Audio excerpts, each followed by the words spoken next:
All right, let's go.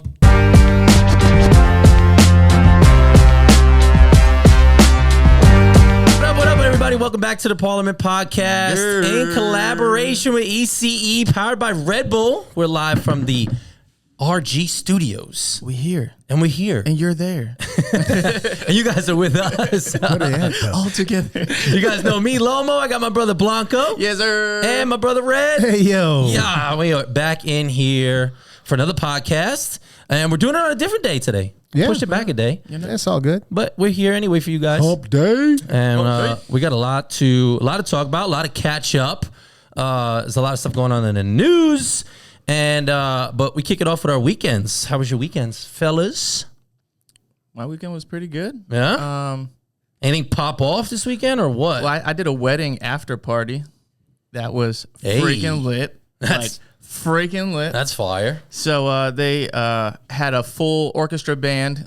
She said that was something that mom was not budging on, so she couldn't have a DJ for the wedding because she had to have a band. And I guess if somebody else, Well, when the parents are paying for that, you gotta do it. There's no choice. But so then at around 10 o'clock, they started an after party, and so I had to play a song that the saxophone player from that band was playing at the very end to lead everybody to the after You party. talked about this last week. Yeah. How did that go? What did you play? Fire. It was Louvre. The name of the song is weird. It's Colliding something. It's a housey, like very like running through the woods, feel good. He said running through the woods. Well, because in the video, I checked out the video. That's what they're doing. They're just like running through the woods, like playing with the wheat and stuff like that. It's a very like summery, almost tropical house type vibe. Okay.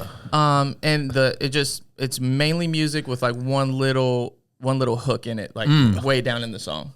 But it has this cool it's like a whole like saxophone house song, right? So it has this cool little breakdown where the sax like comes in. So before I started playing, I was hearing like how fast or slow he was playing to try and like match it. Tempo it, yeah. And then so like we kind of matched, and then it was a little slower, so I kind of started to beef it up a little bit so that he could like catch on, and he did.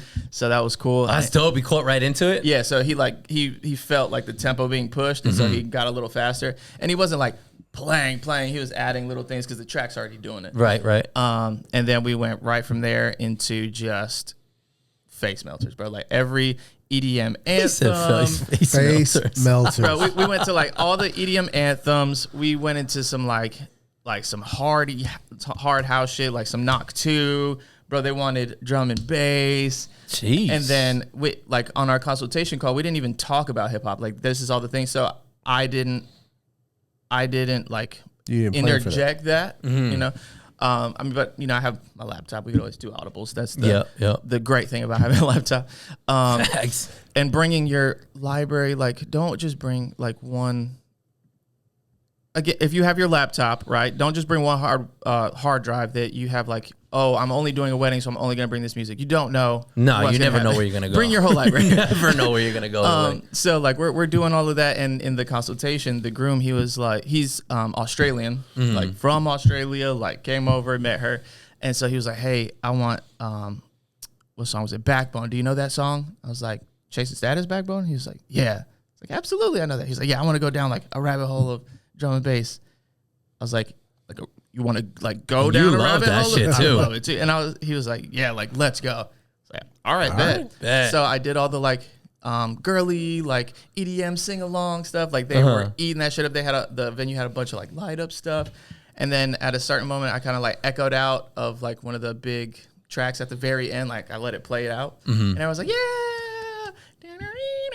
let that creep up. And he was like, oh my God. He grabbed like all his groomsmen and like all his boys or whatever, got in front of the DJ booth. And they're like, sorry. Like, bro, it was such a moment, bro. It was so freaking cool. How long was this? Was the after party? The after party was like 2 hours. They ended up doing like a little over the 2 hours, which I asked the lady. She was like, yeah, that's fine.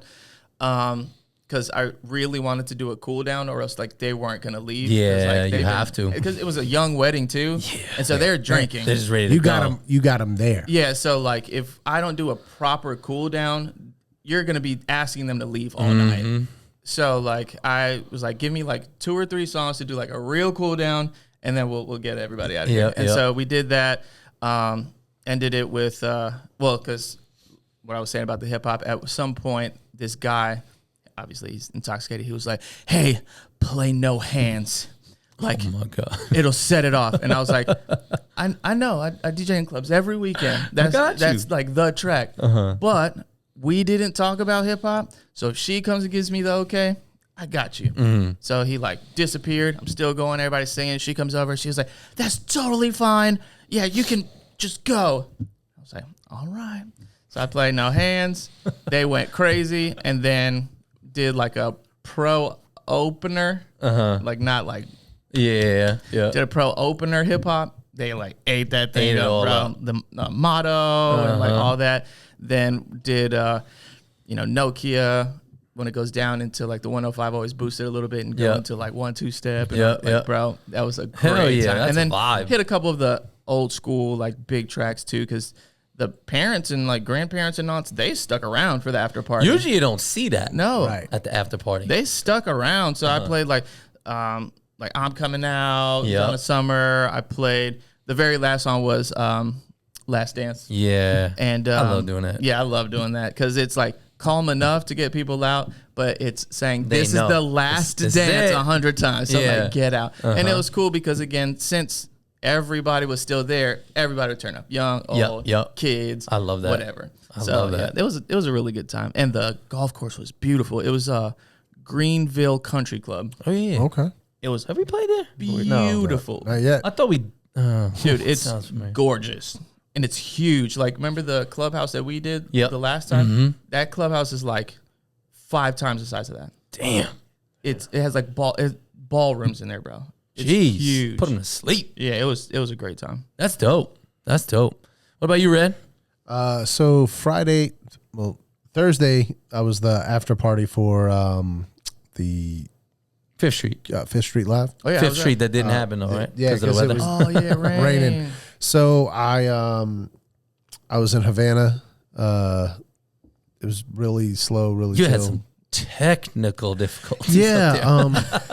So here comes Red. Talk about what happened. PSA. All right. PSA. Be kind and be thoughtful. If you go into a DJ booth and you need to change anything in that booth, put it back. Put it back to how it was when you got there, or better, before you leave. I don't care what you play on, how you get your job done. Cool. But make sure the next person is set up for success when they walk in. Facts. Don't unplug a bunch of shit and just leave it unplugged. Yeah. Damn. Like that's rude. That's unrespectful. So everything was unplugged. Everything. And literally everything. And not only is that great for the DJ, because thank God we get to come back in with everything set back up. Like that could be great for you because that sets a good reputation. Like if you had to unplug the shit and you plugged it all back in, and we're like, oh, great, he did this. Or if we know that usually this booth is like really dirty and shitty, and then we came in like, oh yeah, who was here last time? Blah blah blah. They threw out their cups and all that stuff. They cleaned up. Yep. Because sometimes you go in these booths and it's a friggin' pigsty, bro. It's our homes. Don't get me started. Okay. So it's our homes. I'm spending the first 10 minutes just cleaning because I don't want to be in this. I don't want to touch something sticky. I don't want to put my phone down and some. Just be respectful. Like, come on, bro. Just be respectful. It's the DJ booth is our home. Yes. And if every one of us treats it as such, you don't want to live in a nasty place. Nah. The problem is some of these people's homes. Yeah.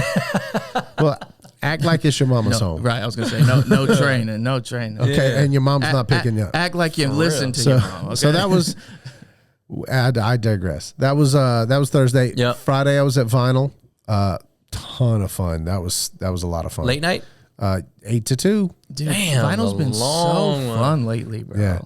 8 to 2. Got to explore a lot of different corners of the room. So are people dancing to some of the shit that you're playing, or are they just vibing? No. People, I'm feeling this like heavy. People want to dance. Yeah. And they want a space to dance. Mm-hmm. there's not a whole lot of space to dance right now. And not twerk. Like actually have a good time. Have a drink and friggin' spin around. Yeah. Just have fun. Yeah. Just let loose. So that was Friday. Saturday, I did a Metallica pre-party. How was that? How was that? So here's the thing. I didn't know that it was a Metallica pre-party before I got there. Luckily, I've been doing this for a long ass time. Damn. Was it at? It was at Resident Culture. Yeah, because I had Resident the night before, and they had like all The these like banners, chains yeah, and banners, bro. and I was like, bro, what is Kind of happening? sadomasochism. Yeah, so what is shit happening, bro? tomorrow. So I got there. I was 3 to 8. All right, concert starts at 6. Oh yeah, so you I had a walked. good I 3 walked hours. in, To the shit. bro. It was packed, and when I say packed, I mean like Saturday night packed. Yeah, Sam told me that night when he was telling me about what was happening. He said, "Bro, you'd be surprised how many like Metallica fans come in here. Like how Bro, many like rock fans. They were come in here. heavy. That's crazy. Heavy. I explored all the deep dark corners of my hard drive on that one. I'm pretty sure I gave them every rock song I have from Metallica and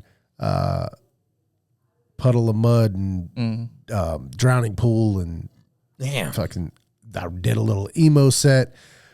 People loved it. All the bands with logos that have sharp edges. Bro, yes. Well, the other cool thing is like when it comes to like Metallica fans and metal fans specifically, if you're DJing and you forget like adjacent bands that these people might be into, all you got to do is look at somebody's jacket. Oh Yeah, you guys. Because They're wearing a band tour names. They shirt. got Band names on patches. everything. They got patches You're like, oh, yeah. for like every band that they like, and literally I'll be like, "Oh shit, I forgot about them." I'm serious. And then jump in They have no idea It was like cheat how sheet many right in people, front of you. how many people's shirts Yeah. and jackets Inspired red. inspired segments of that day. Yeah. But it was a lot of fun. People had a great time. That's dope. Then Saturday night I was at Novelty House Ooh, up on the roof. on the roof, and we had good weather. I got another PSA. Okay. Folks, we love when you tip us. Okay, that's a beautiful thing. Especially when you tip us and you don't ask for anything. You're doing a great job. Here's da-da. Like that's amazing. Because you're killing it. I have never in my life had someone tip me this way. This woman walked up to the DJ booth attempting to look really sexy, and then out of her mouth came $20. What? Out of her Out mouth. of her, she said, huh? And then she looked at me immediately and was like, that played out so much better in my head, and turned around and went back to her boyfriend, and they left. God. And I was like, Oh my God. I swear to you. And I looked at my wife was there. I was like, Shiki, did you see that? And she just My laughed. She's like, God. I don't know what happened. Now, you think that was like trying to be sexy, or think she was like doing some like magician type shit? It's like, No, she didn't look at me like a goose. Like she said, and 20 Listen, bucks popped up out of she her was mouth. drunk. She was like, you know what would be dope? if I tipped You know what would be dope? I don't know. You know what would be I don't real know what cool? the thought process was, but that was the strangest tip that I've ever received. Damn. I appreciate Did it. you wash that $20 bill that you got home? 100%. It got hit with some Lysol. I would have told one of the bar that backs was- to give me 2 of the little straws to like. That was pick it up. crazy. Jesus. I was like, Oh my. what is happening right now? I don't know how. I've been doing this how a I long would time. receive that. I've never never had that happen. So I can check that one off. That's wild. Yeah, I was. Yeah. I was at Resident Culture, like I said, on was it Friday, which turned out to be really good because Fridays have been like Yeah, hit or miss or whatever. crazy Friday. And I was gonna say, piggybacking off of yours, like I had 2 people like just tip, like not even ask for a song. They were just like, that's boom. that's I was like, becoming more of a thing. I love you. But I love that because you're doing your job. Yeah, like I had the same they thing. just come up and they like, you know what? this is I don't want anything. Like, just keep doing. And I was asking, like, I was like, you don't want a song? Like, I got you, because it was $20, like both $20. Yeah. And I was just like, you don't want a song? Like, I got you. Like, give me like 2 songs. Do what you're doing. They're like, this is for everything that you already played. Well, For real. Thanks, For real. man. Love it. I had a guy do that to me at Resident a couple weeks ago. He was sending. I was up top. It was because we did the silent disco downstairs. So I was up top, and Sam kept running up. He's like, "Yo, what's your Cash App?" I'm like, "Dude, I don't use Cash App. I never used it before."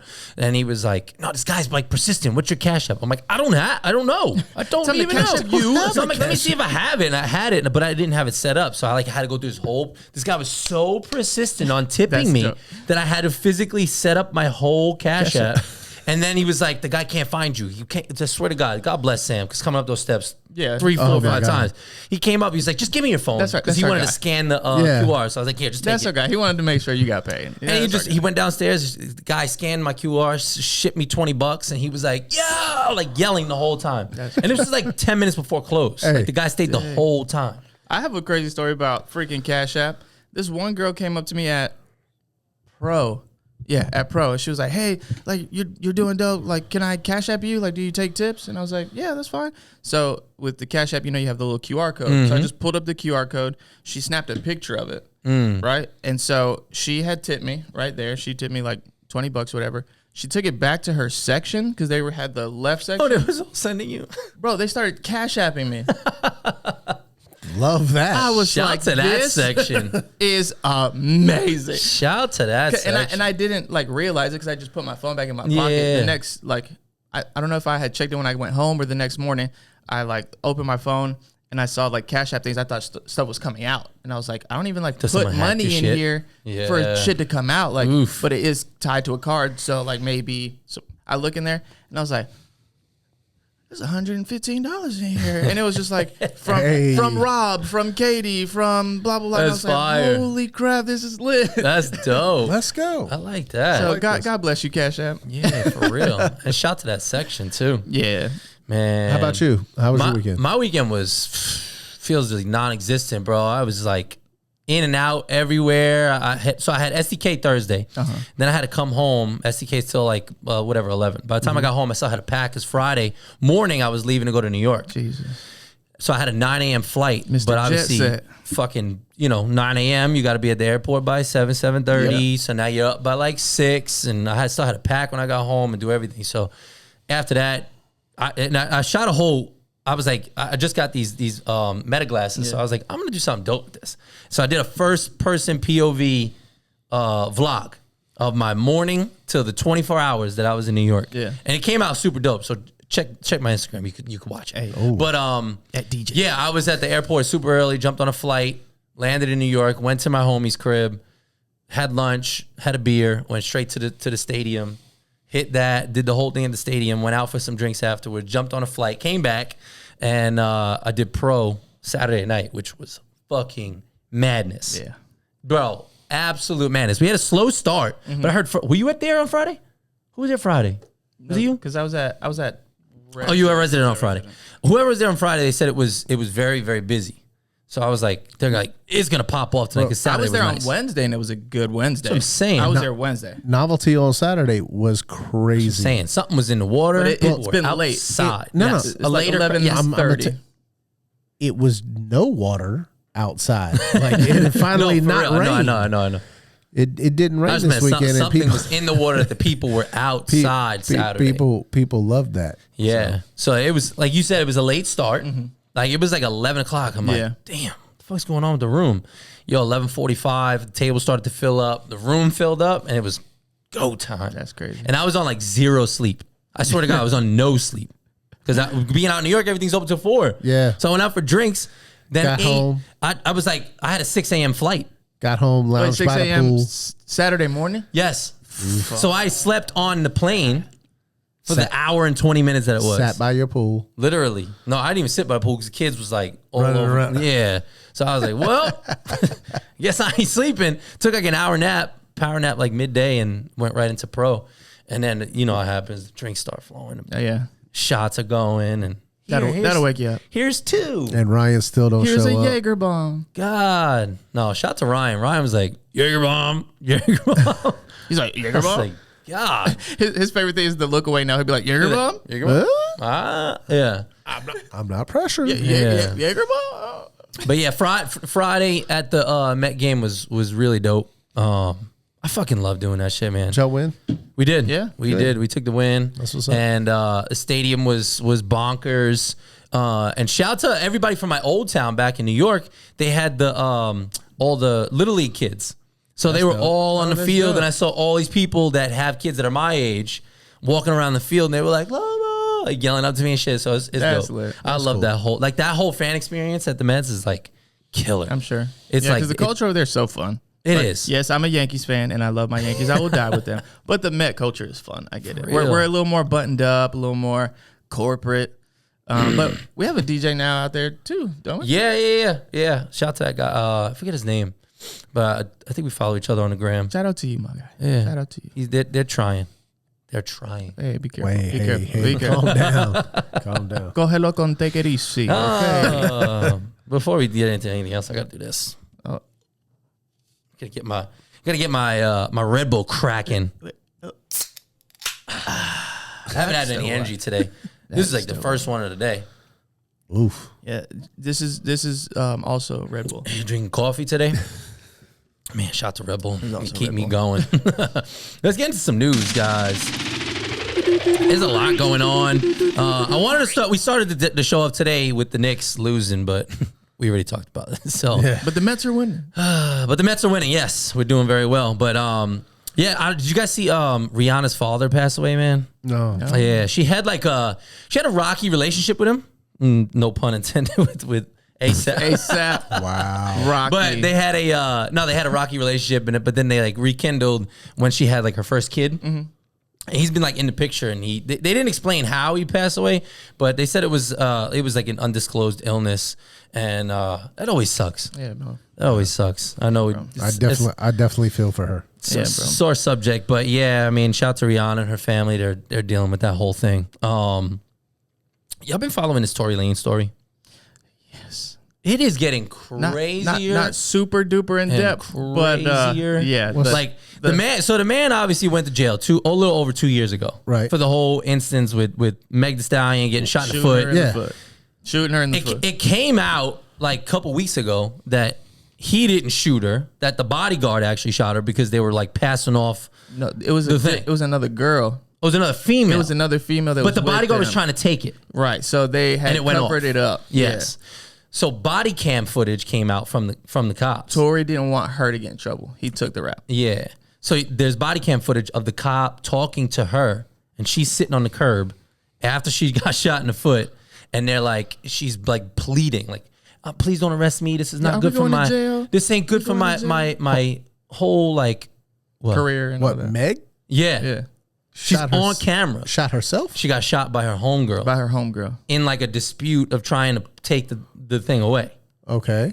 So her homegirl shot her, but Tory didn't want her to get jammed up. So basically he took the rap. Mm-hmm. And in the whole process, he took the rap. He's been in jail for 2 years. People have been dogging this guy. And now he's in jail. And you saw the thing about him he got shanked. He got stabbed like 14 times. God damn. Yeah. So like with all this going on, now all this extra information is coming out, and they're like, well, I think now it's time.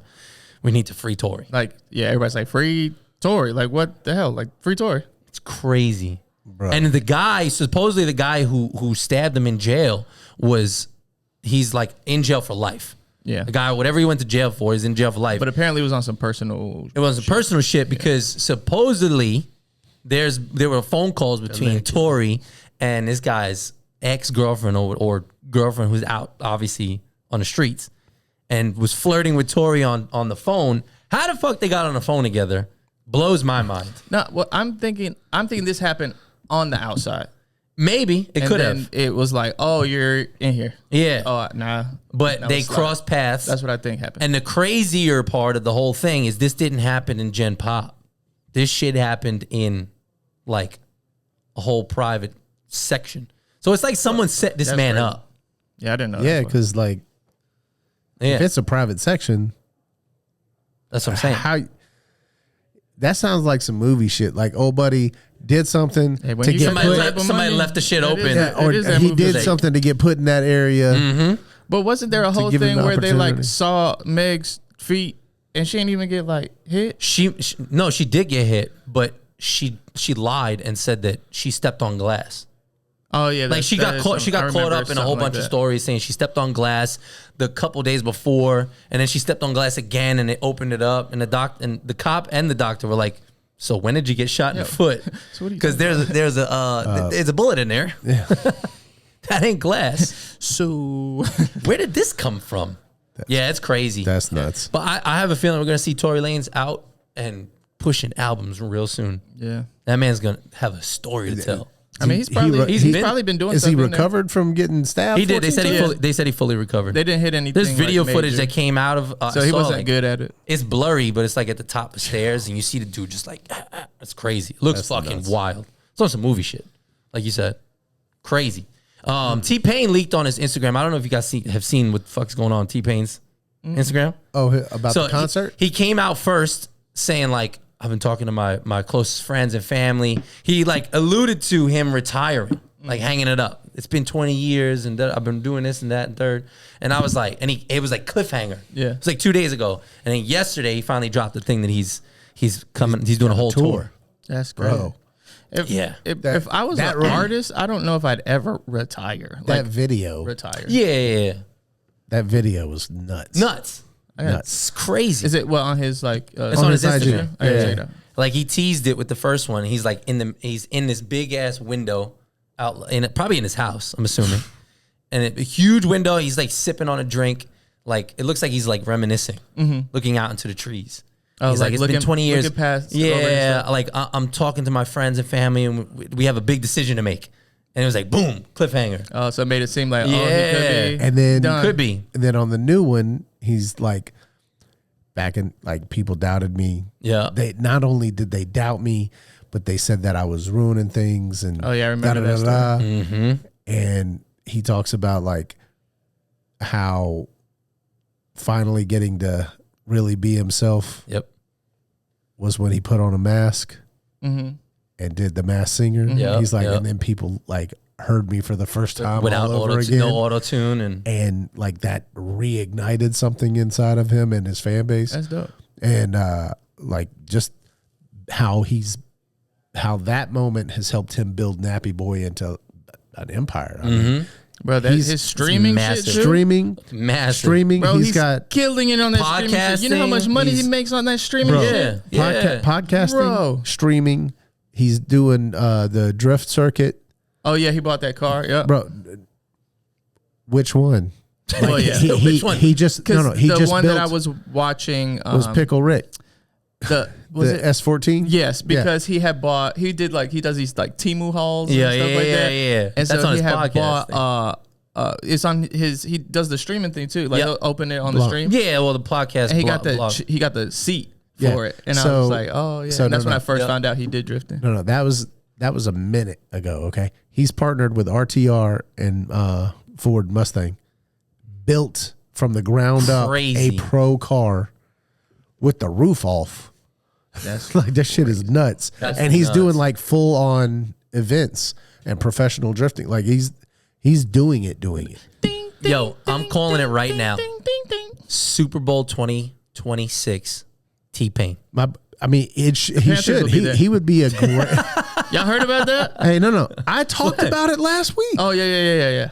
And it's funny because I was like, when I started seeing the stuff, I was like, Red just talked about this shit, and that I just keep seeing on my Instagram after we talked about it. Like, I be on this shit. I pay attention. Who was it? It was Ohio State. Ohio State wins the national championship. Okay. We have a losing season. We have a losing season beforehand. Then we Ohio State wins the national championship. We open with Jacksonville Jaguars. Super Bowl. God damn. So every time that's happened, that's what, two times, 3 times? Twice. And then I was watching another this would be podcast. the third. They were talking about it. And then there was another There's thing. something else that happens too. Jennifer Lopez. Oh yeah, Jennifer gets a Lopez. divorce. Yep, and she's divorcing Ben Affleck. And she's divorcing Ben Affleck. Again. It happens every. Bruh. The other two times, all three things have happened. Man. I might put 100. I'm saying I would. I might put 100. I'm not a gambler. T-Pain halftime Super Bowl 2026 and the Panthers will be in it. My buddy James Knight. I don't know because they don't always do the right thing with the Super Bowl. So. True. That would be a really cool thing because T-Pain got motherfucking hits. Oh, it would be great with everybody. So he could bring anyone out. I think that might top any. It could be halftime. It could be an epic one. It could be up there. I think it might top everything. It could be up there. Who do you think would top T-Pain with all like guests and now if you features? I'm just saying like gravitas and stuff, like Prince and all that. Like Prince is still gravitas. I would say is up there. I wouldn't say it'd be the best because again, it's the same argument for the whole like LeBron and Michael thing. Like yes, LeBron's breaking everything, but gravitas, Michael, like of course. Flash, the technology we have now, the people he could bring out, the catalog that he has is gonna be stupid. Hit after hit. But it will be up there. I won't say it's the greatest of all time, but I think it might. And he's a hell of a performer. Hell of a performer. What? At Coachella? Bro, he looked like a freaking dreidel on that thing. Yeah, spinning around, man. That's wild. I love T-Pain, man. Shout out to T-Pain. He looked like a stylish Beyblade out there. Let it rip. What I was saying, like with that drifting thing, my buddy James Knight flies drones, and he just did an event with T-Pain up in Virginia. That's dope. At VIR. Nutty. Yeah, I want to get my drone license. Bro, flying drones and shit. James will hook you up, man. That fucker flies everything. That's dope. That fucker flies. Yeah, I just read this statistic that said mixing alcohol with diet soda. I don't know what you guys mix. If you usually go straight. I go straight. Straight. But anybody that mixes like with sodas, Coke, Diet Coke, Sprite, whatever, they said diet soda gets you fucked up faster.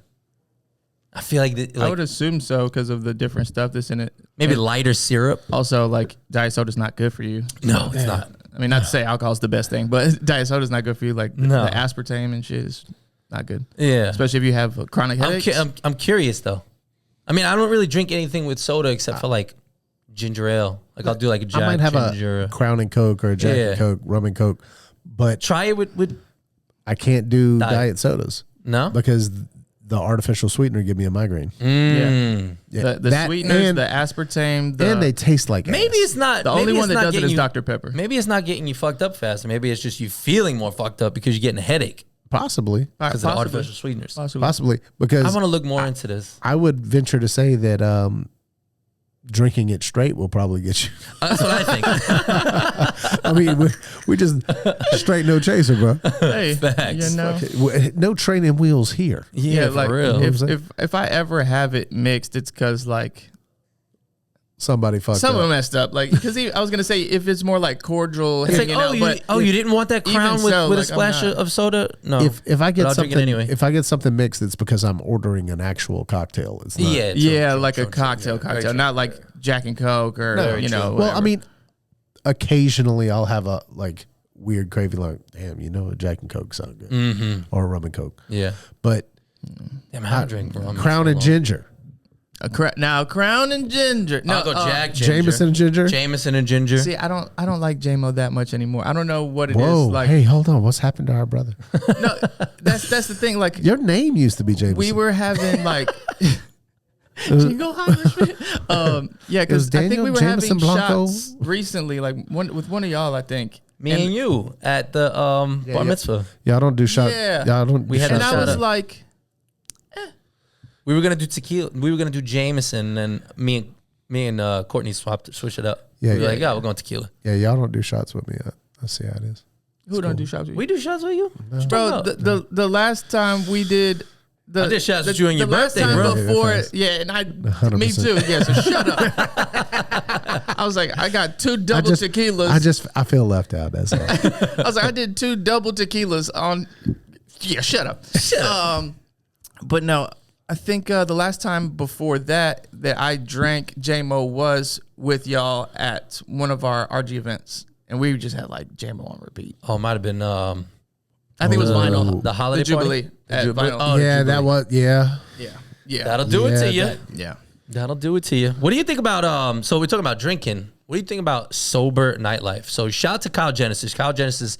100 he sent to us 101 today. He just 101 today. I think yesterday was his 100th day. Shout to Kyle. Shout to Kyle. Drop a bomb on it. We need those claps. Yeah, we're gonna. There we go. Damn. Shout out to Kyle. That's a big 101 feat, bro. huge. Sober. That's huge. Yeah, for real. I don't think I could do it. Damn. I don't think I could do it, but You could do it. I don't think so. It's hard, bro. I tried it too, and I tried to be accountable with the app and everything, bro. It's hard. It's not easy, but you could do it. Like if it's something that you really felt strongly about, you could. At my age, I just every once in a while, I need that drink. You don't need it. But sometimes you do. When you get that, like when the stress starts to like. So, again, you don't need it. But it's nice because it gives you a chance. Like it's more, I think, it for us at our age, it's more like the ritual behind it. True. You know, like I'm stressed out. I'm gonna pour myself a nice whiskey or whatever. Yeah. And sit down outside and kind of clear my head, because anything else that you drink, you kind of like just knock back, right? But when you're in that kind of mood, you kind of sip. You sip and you chill. think about things a little 100%. 100%. I can feel you on that. I feel like it's more the ritual than actually what's in the glass. Although you probably really enjoy what's in the glass. Yeah, but also you feel like sometimes, like if I'm like real stressed, I gotta have a drink. I just sit down and have that drink, and then it like, you know how the alcohol starts to set in after that, and it's just like, bro, the alcohol. I know it's a mental thing. Yeah, the alcohol from one drink. True. Ain't affecting us to the point where it's like, it's a mental thing. True, 100%. very true. That's why you poured the second one. Yeah, it doesn't start affecting us until the second or third. Yeah, I've been seeing these scientifically these alcohol-free venues popping up. I like it, you know, because do you? Yes, because so I'm and always have been a drug-free person. Same. I've never explored that side of things. Okay. Never really intrigued me. But I come from rave culture. So I've been around and seen everything. Fact. So for all intents and purposes, I've experienced sober nightlife in my own way in a wild environment. So to have a safe space that, not that wasn't a safe space, because like rave culture is very accepting and isn't very it wild chill. how like safe that culture is? Yeah, like there's fights don't happen. Like no, because you don't see people pulling up with the thing on them, and like it's not about that. It's about love and respect and unity. That's what. So the whole plur. I don't know if you know what plur is.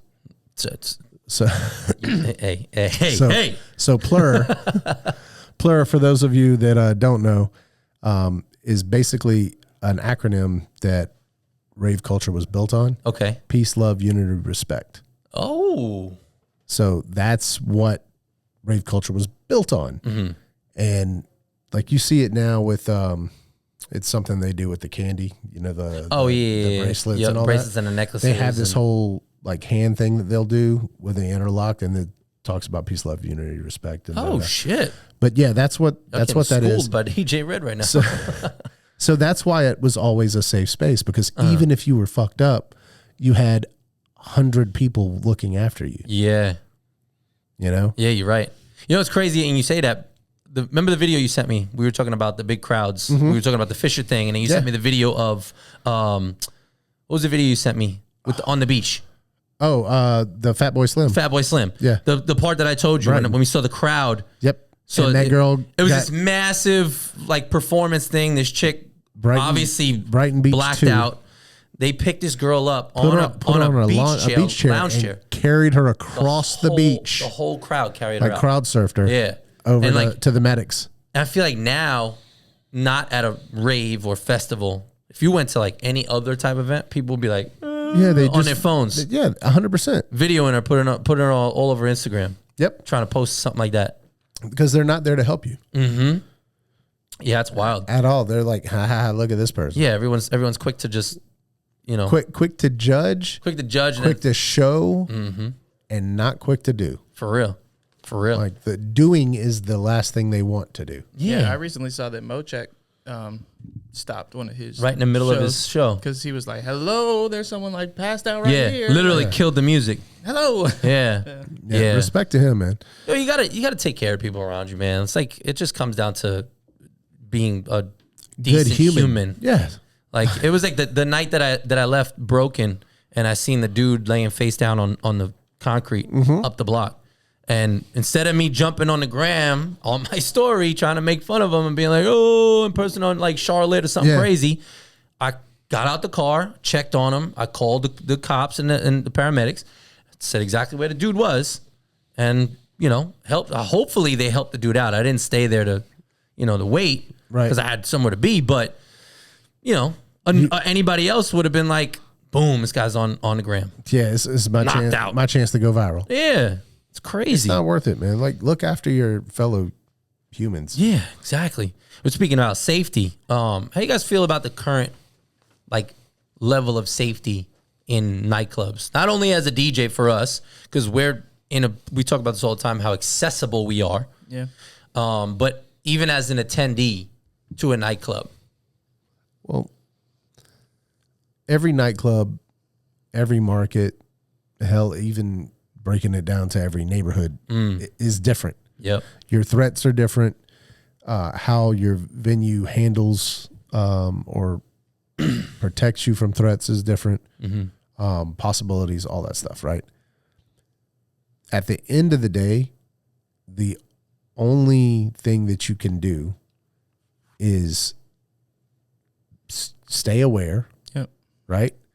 And know that it doesn't matter how big or bad of a person you are, right? Yeah.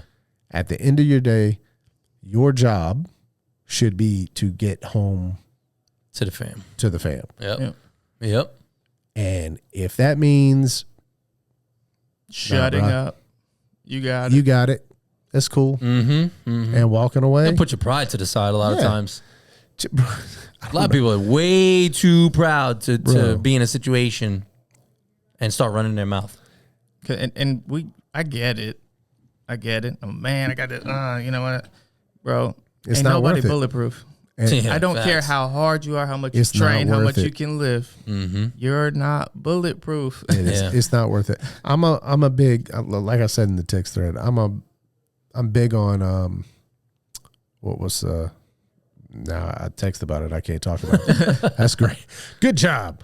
I'm big on the law of attraction. Like what you put out is what you'll receive. 100%. And I think that not only goes for like what you want in life. Like if you want to be on a stage, then you need to like put that out there. But I also feel like the energy that you put out in the world, whether it be good or bad, will be what you attract. So if you're walking around with a fucking chip on your shoulder, talking shit to everybody, you're gonna get a hothead. Yeah, and again, also, like, and if you're chill and random shit happens, cool, like that, you're less likely to. And then when something does happen, you're able to diffuse that situation a lot better. Yeah, than escalating it. Fact. Yeah, someone told me a long time ago, whatever you're looking for, you're gonna find it. 100%. If you're looking for a fight, you're That's gonna find it. Shit. Yeah. If you're looking for gonna cool, find genuine people, or it's gonna find you. Yeah. It's gonna come. So like that's why. I mean, it's cliche, but when people are like, look for the silver lining, try to be optimistic. It really does help because what you're looking for, you're gonna find. Like people around look at celebrities, right? With all the like gravitas, like, oh yeah, I'm big and bad and blah, blah, blah. What do you see every day on Instagram? Someone trying them. Yeah. Because they're going, oh, I'm big and bad and I can knock anybody out and da. When's the last time you saw somebody try Keanu Reeves? Like, because he's chill and humble. He's chill. And then two, I've seen the videos of him with a gun. But I would not. But that's the thing. Like, if you hadn't seen those videos, but you see, he's just a chill dude. If you see how he lives his life, that's what I'm saying. You have no reasoning to press somebody like him. Why are you gonna press him? Yeah, like he's not out there like that. But as a DJ, how do you guys feel in a nightclub? So for me, it didn't matter where I was DJing. I always made it a point to become very cool with the security guards. Facts. Because they are our protectors at the end of the day. We're not going to do shit while we're DJing. We're not going to swing on nobody unless it actually comes down to it. But they are our protectors at the end of the day, at the end of the night. Right? Right. That's what they're charged with. Someone comes and presses us. With. Yes. Someone comes and presses us. Security. Yeah. Right? Get them up out of here because we have a job to do. That's how it should be. Their job is to protect us. So a lot of the venues, I always become very cool with the security guards and like personal relationships I build with them. But sometimes you get these nightclubs where those security guards are just like, meh. They just have no personality. They just don't and they're care. There to chill. Right. And it's like, you're over there talking to a chick. What if something pops off? Comes off my way? Where are you? Because also, like, I'm pretty intuitive and, keep my head on a swivel and stuff. But again, we're doing our job. We're partying. We're thinking about all this other stuff. So, like, I need you and a good security guard, again, when they're good security guards, they're also going to see stuff before that we don't see. So even if nothing popped off at the club, you could tell if somebody's being weird. Yeah. Mm-hmm. Somebody's like plotting. Somebody's at the bar checking something. Like, you catch their energy like early. You can catch them. So like a good security guard that's, actually, because again, I'm no security guard. Let me not talk for the industry, but y'all can still like bop and stuff, but you're looking around. You don't have to be freaking Secret Service. But like, if you were in the neighborhood bopping and chilling, you would still keep your head on a swivel, right? And be like, for your own back, and you just be like, bro, over there is acting kind of weird. Mm-hmm. So like, do that same thing in the club. And also, if any security guards, bouncers are listening to this, please let us know that too. Yeah, because we have to walk out with a couple $1,000s worth of gear. Facts. And I won't mention his name, but we had a homie recently, and he's not the first homie. Yep. They got not only his like gear. I don't know if the gear was in the car yet. His whole truck stolen. His car, yeah. At gunpoint. Crazy. Y'all, please be careful. And this is something for us too. When we're drinking and stuff, we got to be careful. Mm-hmm. You got to. You're not watching your back. You have to. We got to be careful. You still got to maintain. Yeah. Because we're just like, oh, that was such a great set. Throwing my, however much money controller in the back of the car. Takes one person to put something in your back. Yeah. Slide that controller right out. And your backpack and all everything else. You're done. Again, if I got to choose between me and a controller, take it. That's yours, bro. My life's not worth $2,000. No. Hell no. I mean, laptop, you back it up. Yeah. You get a new one. And next day, you're alive to go home. Things can be replaced. People can't. Yeah. I mean, and this circles back to the sober nightlife stuff. Controversial. Like, I'm for protecting yourself. We're talking about we had a conversation about carry, conceal, and all that stuff. A lot of DJs do, but there's obviously laws that come along with it. So you have to be sober. Yep. And Kyle's got that mindset now. Like, my life's worth more than there's other shit that happens if we leave the club, or depending. Obviously, it's all dependent on the area you are, where you're DJing at. But just everybody. How accessible when you are right. making that decision, like, think of all the things that go into that decision, first of all. And also don't fuck yourself. Yeah. Okay.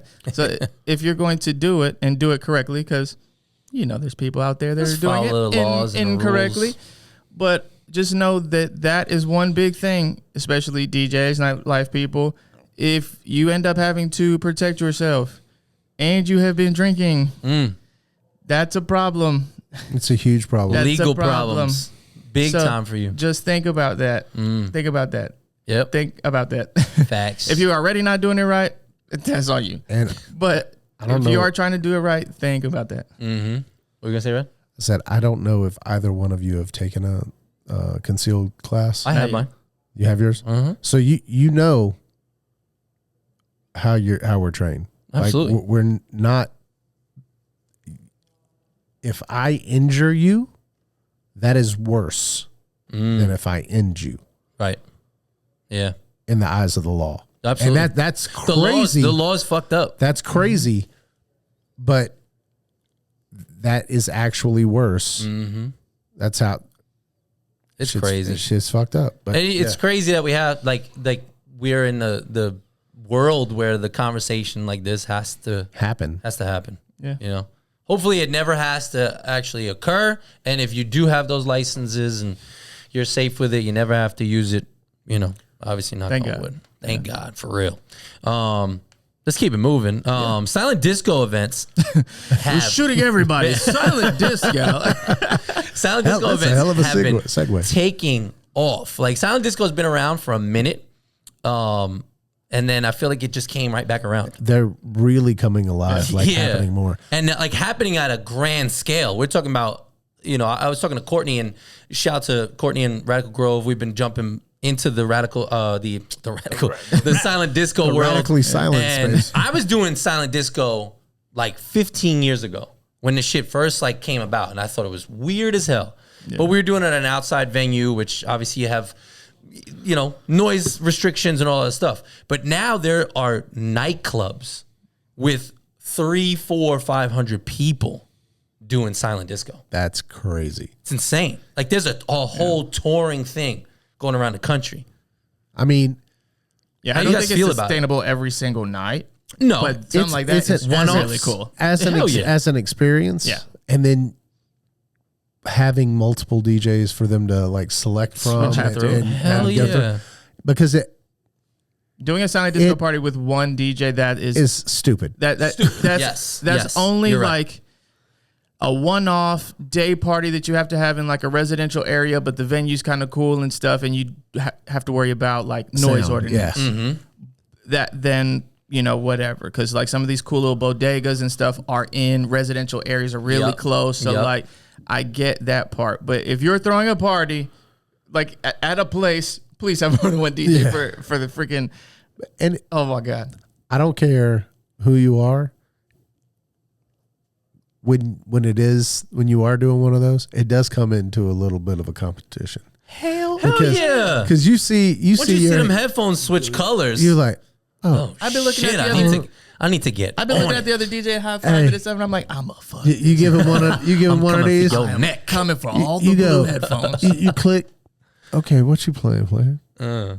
Oh, I see you. Okay, and then got him. Yeah, but at the same time, for me, like when I do them, I like to go opposite of what that DJ's doing. That's what I'm saying. Like if you know they're over here, you go. Yeah, different tempo and different style. But It'd make no sense for you to go the same lane. 100%. Because then why aren't y'all just playing together on the speakers? Yeah. Yeah, like the last two formal ones we did other than the bar mitzvah, we did the Jubilee, right? Yeah. So I did a set with Suds. So like literally the day before I was like, hey, where are you thinking about going? I hit him up on Instagram so that I know I'm going to go the opposite way. And then naturally at some point we just switched. Will you stop? I was like, what just happened? Hello, Meta. Hello. Meta's trying to be a not so silent disco. What just happened? He's got mind of their own. But yeah, like I hit him up, and then at a certain point, like we kind of like communicated and we crossed. So like, you know, I was doing more of the like up tempo hip hop stuff. He was doing more of the housey stuff. And at a certain time he wanted to go hip hop. So he was like, and so I went up tempo. We went, you know, I went to the housey stuff and he went down, and bro, the headphones were just like back and forth. Like they ate that stuff up. And then same thing, I think I did Giles on the last thing. Yes, the one at Vinyl. Yeah. Yep. And you know, I just kind of like saw what he was playing. I was like, okay, I'm gonna go this way. Dez set it up because I was right after Dez, so she was already in that up tempo, and I was like, Giles is probably gonna play like some cool flips, the hip hop stuff, old new. So I was like, I'm gonna stay up here, do like some like different edits and like just crazy stuff that just really try a bunch of stuff out. And so did that, and it went pretty well. Silent Disco has been very quite a few lights on my color. Silent Disco has been really popping up, and we have a couple. Cool. We have a couple of events coming up. I think it just shows how nightlife is trending and that people want something different. Interesting. You know what? I don't something interesting. I don't even think they want to dance. I don't even think it's yes, they want to dance, but I don't even think it's the headphone thing. I think it's more of the options. Yeah, they want something different.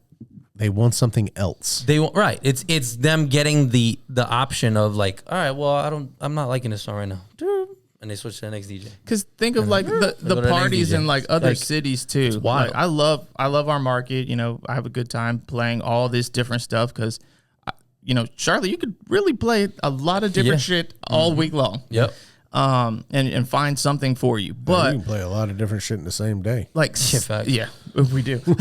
But like scale as far as something interesting. Just think of some of the parties that go on like all the time in Chicago or in New York. Yep. Like, they're interesting. They have like paper mache jellyfish just hanging from the ceiling and like, the totems and just like people do like weird, cool shit. Yeah. What I would like to see is scale come into play here in Charlotte. Like bigger scale. Oh, like large scale like DJ events. Yeah, like and maybe not even just events, but just like spaces. Think about scaling up sometimes. Like I agree. Like not once a year, like multiple times a year. Quarterly? Like quarterly. Like do some cool, crazy shit. Yeah.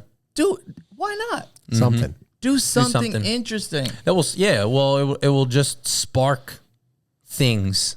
Yeah, it's like nightlife, DJ life, and the days of opening the doors and people just showing up. It's like eating your favorite sandwich every day. You know the sandwich is gonna be good. Right. It's your favorite, but it's still the same sandwich every day. Try something different. Introduce something else into there that's still good, or even just like, I think this will make the sandwich a little better. Right. Why not? Yeah. Why not? Yeah. We're all good DJs. Y'all have awesome clubs. The drinks are drinks. Okay. Like they're not going anywhere. Right. Drinks are drinks. We will do our jobs, but let's make it interesting. One of the big, reasons why Trio opened and everybody went fucking nuts. There was nothing like that. There was no light show like that in Charlotte. Right. Even if the DJ still was isn't. half, still is not, even if a DJ is half good, that's an experience because you're in there, and it's cool to be at the top because I like both. Like when you're at the top and like you're the mezzanine, on the mezzanine thing, yep. and you're seeing the lights like from the top. That's cool. But like when you're in the middle and these lasers are creating a false fucking ceiling over you, head. Yeah, it's and the nuts. little like ridged thing on the top has the DJ's logo going like That's insane. That's dope. Really insane. Yeah. Yeah, we need some more cool shit like that. Like some cool shit. And again, it doesn't have to be, installing $1 million, laser show. Like just, who did a good job with this? Brittany. When she was in South Carolina doing like Ink and these different things, she had these like theme parties. Yeah. And I know she wasn't spending $100,000 every night to throw these parties. No, but she had like cool ways to like theme things out. In. Like you said, it's do just shit to bring cool. people through the door. Yeah. It's just cool because it like, and it wasn't even like, oh, this is the underwater party. It was one night she goes, I'm gonna put a bunch of. I think that's why that's like I'm gonna put a bunch of like jellyfish and like seahorses and like cool balloons that look like bubbles. It wasn't like we're throwing the SpongeBob party. But when you came in, you were like, oh, this is different. This is cool. Like, yeah, but then you go to the music side of it and you walk in the door, it's the same shit you're hearing every other place. So kind of you have to theme the music. But that's why I'm saying, like, even like we'll still do our job because again, like say, a place like Pro, it's open format. We're reading the crowd. We're going, again, we know that we have to play some of the same records because y'all don't want to hear nothing different. So let's, I just had a whole rant on, I think it was like World Star or Complex's thing about this girl saying, DJ, stop playing 2010s music. I was going to bring that up. Bro, she said, stop playing No Hands. We don't want to hand I wrote a book. Did you? I wrote a book. Oh my God. And I don't. Did you see that video? Ever engage. Dude, I don't ever engage in like those posts. I just read them. I'm like, haha, whatever. I don't never post because I'm like, there's a billion people on this. Who's gonna read it? This time I got fed up. It was a girl. I think it was Complex that put it on. It was. They put her. She had put it on TikTok, so they had put the TikTok video over. She was like, DJs, stop playing the 2010s music. No one wants to hear that shit. You know, there's been so much good music in the past 5 years. Like, play some Gunna. Play some Afro beats, and I'm gonna hit all these points in a second. Play some Gunna, play some Afro beats. Like, you know, why are we playing like No Hands and Waka Flocka and things like that? Like, play some Tyler, some Thames. Like, you know, what the fuck? Basically, that's the video. I was like, all right, let me break it down. I don't know why I had time for this. I had time for this. I said, let me break it down. I said, first, make me a 4-hour playlist with music just in the past 5 years. And that's party music. That's going to have a club going. Okay. 1, you mentioned not playing music from the 2010s. 2010s, you know, and beyond, they had danceable music, okay? No one is going to be wanting to listen to Gunna, 65 BPM hip-hop for 4 hours and expect bottles to be flying and all this stuff. And then you're going to say, oh, why don't DJ... this is one of my favorite ones. Not play some like I'm a Piano or whatever. Stop playing... Like, I'm a Piano is going to set the club off. It's not. At the right time, the right song, yes. And I put this in my comment. Y'all only know 10 Afrobeat songs. Stop saying that. One of them is Tyler. Stop saying that Afrobeat's going to set the club off. Y'all only know 10 songs. Wait. Let me play the audio of this chick. And then we got Sexy Red and Boss Man. Like, I don't want to go out and hear No Hands. Why are we still playing that? There is so much good music from the last 5 years. Why are y'all still playing Roscoe Dash? All these old. I don't want to hear that. Play some Gunna, play some Burna Boy, play some Tim, some Wizkid, some Tyler, something like some Afro beats. Like, there is so much good music from the past 5 years across all genres. Why are we still playing Roscoe Dash and Waka Flocka? Why am I hearing that? I also love across all genres. She didn't say Sabrina Carpenter. Fact. She didn't say Dua. She didn't say John Summit. She didn't say Dom Dalla. Stop it. Please stop acting like... and the artists that she dropped, like, people aren't playing that shit. That shit you're going to listen to. It's not that people aren't playing that shit. No. I'm talking people DJs. People don't want to listen to that. In a club setting, yes. Because DJs club music would love to play that. Right. I think people are you can't play that in a normal nightclub. But I feel like people are also crisscrossing nightclubs with a setting where a DJ is just playing music. Because a nightclub is a venue for energy, fun, dancing, drinking, bottles. For better or worse. We're not playing records where people are just going to stand there and do this. We're not trying to, at least. Because y'all come out to the club not trying to have fun. No, I'm not. It's crazy. I'm not playing a record where I know people are going to stand y'all around. Y'all pay for parking, y'all put that shit on, and y'all be like, standing there cross-eyed. Yeah, that's what I'm saying. What are you doing? Bro. She needs to pipe down. So I was reading comments like, let's get her on. There were some like youngins that were like, yeah, let's get her on. Let's get her on the pod. There were some, young people on there. They were like, yeah, and I'm like, y'all are crazy because I don't want to run an hour of Sexy Red, Boss Man, and again. The song, y'all love it. Yes, some of them are bangers for the club. I will never say it's a banger song. It's a banger for the club.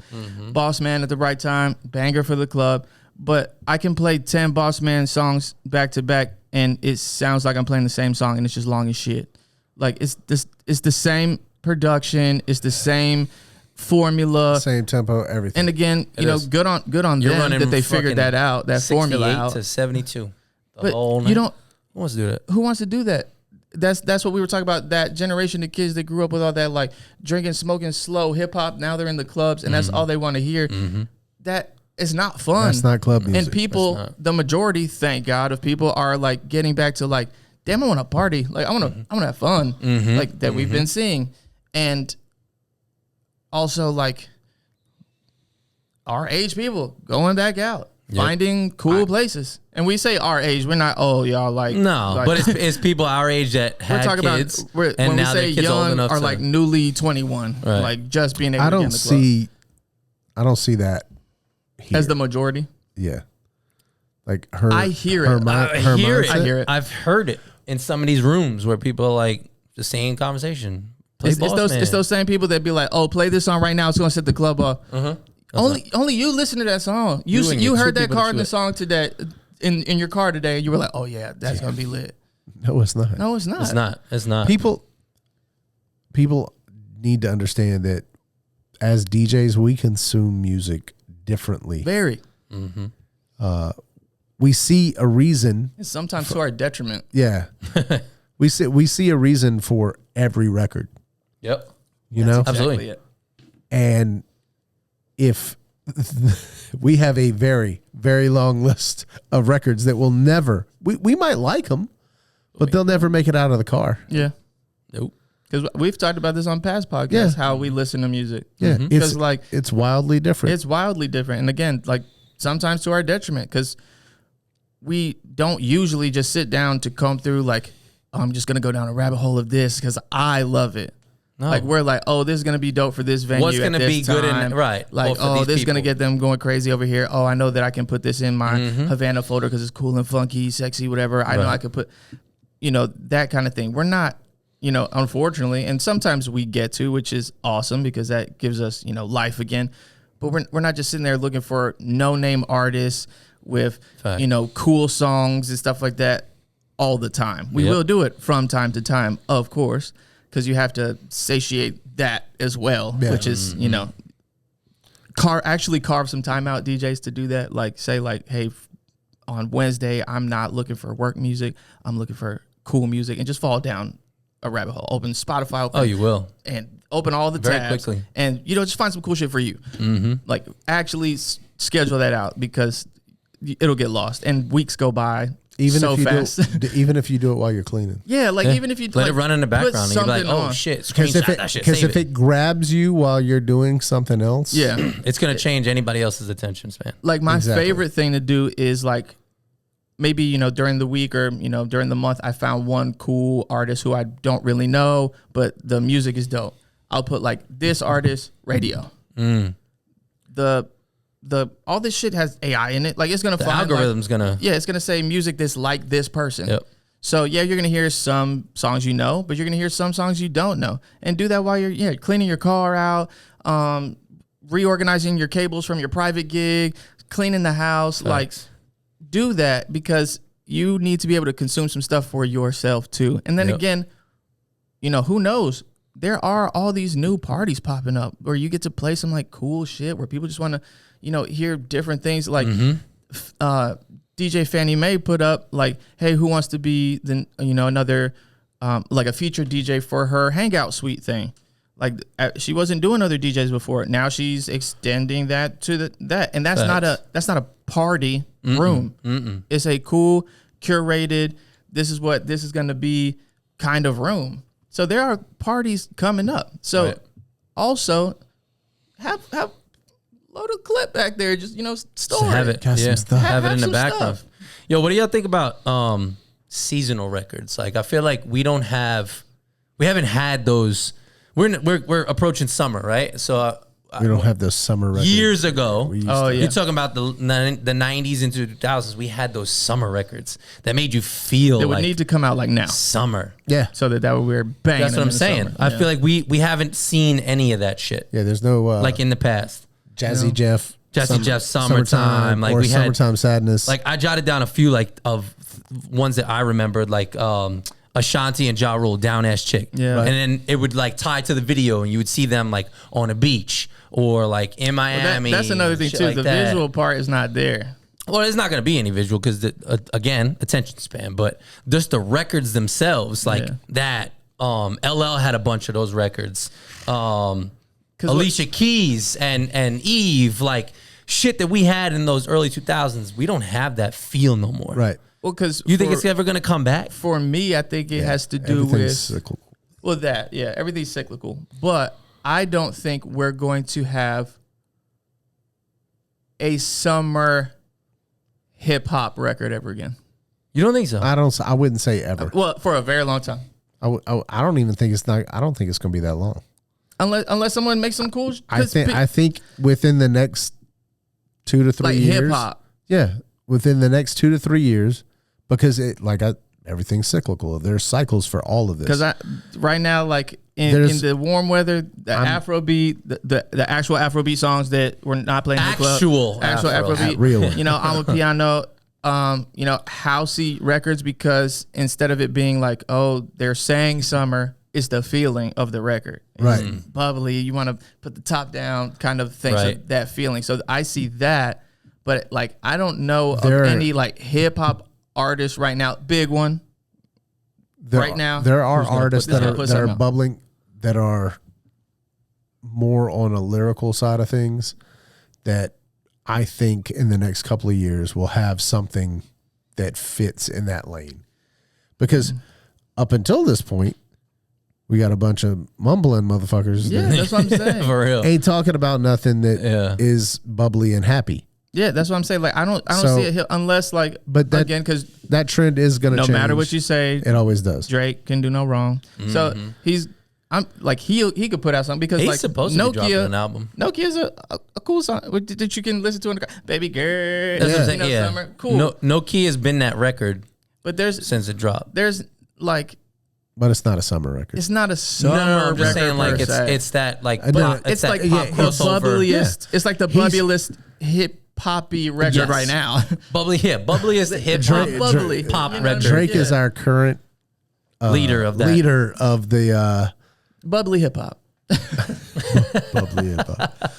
Of feel good hip hop. Yeah. Yeah. All right. Right now. Like that hip hop R&B crossover that we really need. Yeah. And no one else is stepping up to fill those shoes. Or it's just crazy. Not even to fill me. the shoes, but just like join the cause. I don't know if these new artists are just scared to step into that realm, because if you recall, like, They don't want to be those soft. old records, that's what I'm saying. Like, I need Chris to drop. you're talking about 2K, and you had G Unit on one side saying, "I'm gonna shoot you, I'm gonna take you out," da da da, and then the next they're on some like R&B crossover, 50 singing, and you got Young Buck jumping in the background, like, I mean, for baby da da da, you know. Well, because Now right it's- now R&B I think- is not as big. I might be tripping, but I think the first person, or at least to make that popular, had to be L, right? Probably. Like nobody was But doing. LL never portrayed himself as like a gangster, like in the streets. I mean, like, Mama Said Knock You Out. It did, was a but that hard was record. some- and then he had to. and then the what is it? The Ripper Returns. Like Yeah. lyrically, L will come for your neck. lyrically, I'm saying persona. Persona. LL did not come off as No, that he street was a gangster. ladies guy. Exactly. Like it's in his name. But when you had, like I said, But- you had G Unit and you had But Lloyd he was. Banks. But he was able to pop in and lay a verse, 100%. right?